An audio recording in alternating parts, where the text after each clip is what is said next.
If you feel like you need to be an absolute expert in your craft before you start selling product, not true.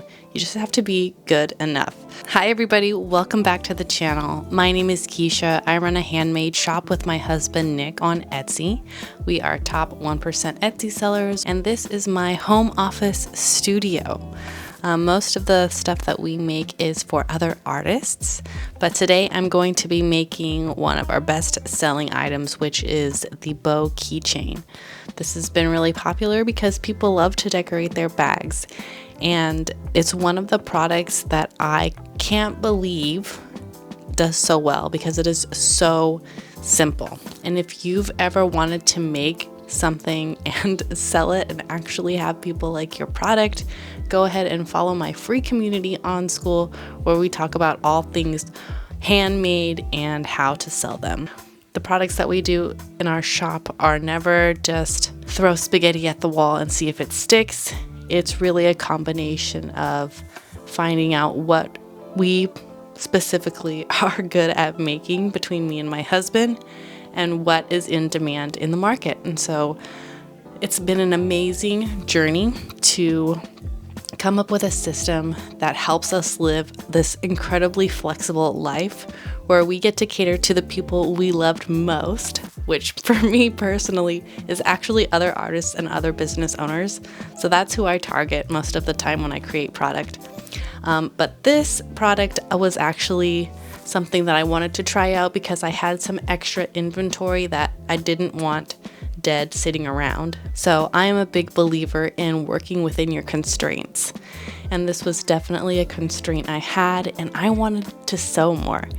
And I am a self-taught sewist. Is that what you call yourselves? People who sew, you tell me. And it's been a lifelong dream of mine to sew my own wardrobe. I have a book right here called Capsule Wardrobe because I'm attempting to sew my own capsule wardrobe. I haven't bought new clothes in such a long time because I'm hoping that will motivate me to make my own things. But so something that I did was I taught myself how to sew, and I wanted some new sewing equipment. So I had to also earn the money to buy my sewing equipment with my sewing skill.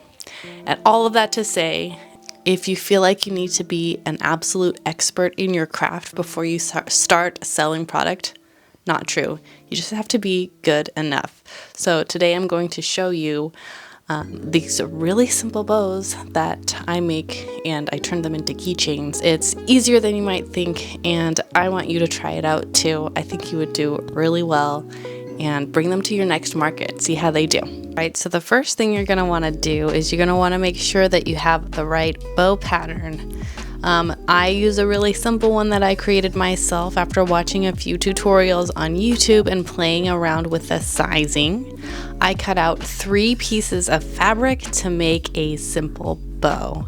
I do an 11 by 11 square, a 5 by 11 square, and then a 3-inch really long rectangle, and that varies by size. So this is my 3-inch rectangle that ends up being the middle piece. This is my 5 by 11 piece, and this is my 11 by 11 square that we end up folding in half. After I cut everything out, I start sewing things together. So my machine is already pre-threaded. We won't go through the threading process. We're going to just go through the bulk making process. So this is my first bow. I fold it in half and I will clip it together and take it to my sewing machine.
that we've turned the bow inside out, we are going to go over to my ironing station. And as you can see, my setup here is very intentionally laid out for optimal batch making. I have a linear setup, which means I can go from one station to the other, left or right, and it's within like a 6-foot radius, so I don't have to move around too much. And when you are making items in bulk, time is money. You don't want to spend a whole lot of time rearranging yourself or finding yourself in different parts of your room where you have to walk really far to get somewhere. I do have quite a bit of stuff on my desk that I tend to fiddle with and rearrange, but for the most part, it's pretty streamlined. I iron here, I cut here, and I sew over there. So at this point, after this has been cut and turned inside out, we're just going to make a really clean, crisp top of the bow by pressing this. And you don't need a whole huge ironing board for this. Just get yourself a wool mat, and any iron will do. I just have this Oliso Project iron because I saw it trending on a lot of other sewing channels and I wanted to try it, and you know, Amazon, they had a deal. Mine's actually, I think, a used one, and so decided to try it. And then this, we don't have to iron. This is going to be the middle section. It doesn't need ironing. And this is optional to iron. I iron it if I see a lot of wrinkles in it, because once it is all put together, there's almost no going back. It's gonna be hard to adjust it. So I'll do that at this point. And then I will also poke out the corners ever so gently if I feel like they need an adjustment.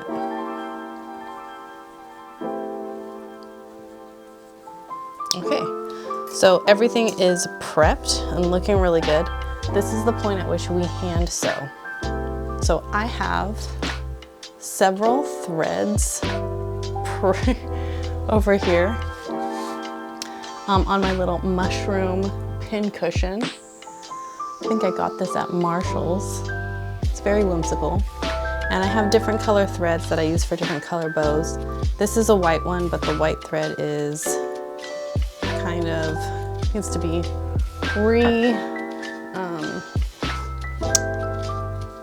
there's not enough. I don't know what to say. Restocked. I was going to say restocked, but that sounds weird. So I'm going to just remove that. I have a little scrap bin that I made over here. I put all my scraps in as I go. That's my little trash can on my desk. And then I never work with a piece of thread longer than my arm. I can only stretch out my needle as far as my arm. Anything longer than that, I'm going to get tangled up. So I just measure out as long as my arm. I cut it there. And then we're going to simply thread the needle. So many ways to do this. I eyeball it. And then I like to do the method where you twist in a circle and pull to get your knot at the end. And then constructing a bow is fairly simple. How I like to do it is I gather it at the front here. Because I do these in mass quantity, I actually don't sew closed this portion. It's just an extra step that I feel like doesn't get noticed. So what I do is I make sure to do a really good job of closing it up here and then gathering it, because we are gonna essentially seal it in the hand sewing process. So I take a look and I make sure that this part looks nice, and I take my needle and I just go straight through. Now I used to wrap and wrap and wrap, but I found that one wrap does the job quite well, saves me a bit of time. It's just as sturdy.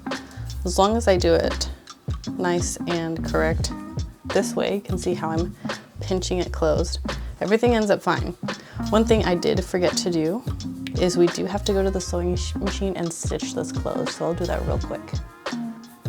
Okay, so we've sewn that. It's really simple, just a simple, it doesn't even go from edge to edge, just something to hold everything together.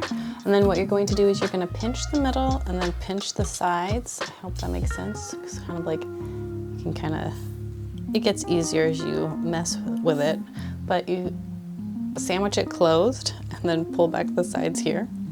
And then that gets attached to your bow. So there is a wrong side and a right side to this, and I'll show you in a second. This is the front because this is the part where I folded it back. And so we want the part where I folded it back in the back.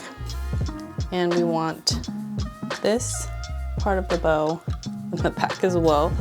Hope that makes sense. And then for this, I used to wrap and wrap and wrap also, but I found that just once around does enough. And then we're gonna do stitch through all layers of this fabric. You want a really strong needle because it does get quite thick. And then here's how I close it off. At the top, I just stitch a little knot at the top, and it's quite secure. So we will cut that off. And here's where this part comes in. So I just do a generally long piece that's 3 inches wide, and I use it over and over again until it's all gone. And this becomes the center. So this is the crease that we do. We put it on the outside. We will go to the sewing machine and sew this closed. Then we'll flip it inside out so the crease gets hidden underneath. Okay, so that's what it looks like after we've taken it to the sewing machine. And then I clean up the threads.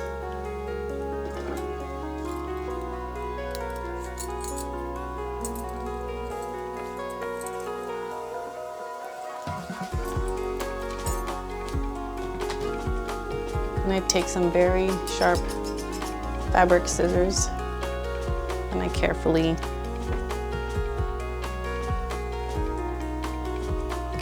cut straight across.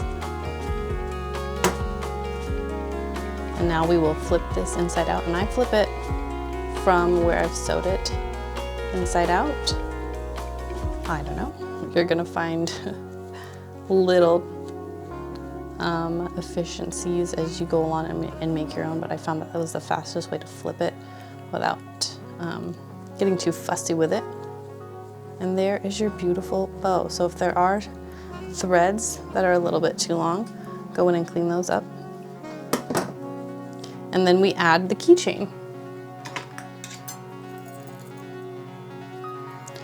And really what I think sells this the most for us isn't even the fact that it's a bow or that it's on a keychain, but it's because I have these keychains that allow me to add a letter charm here. So all of a sudden, this bow isn't just a generic bow anyone else can have. You can add your own letter here. So I actually have this one going out with a letter A. So I will add the letter A charm, and all of a sudden it is super special, a gift made just for you. And I completely forgot to close out. So here is a clip of me trying to get the thumbnail for this video, just to say thank you so much for watching, and I'll see you guys in the next one. Bye.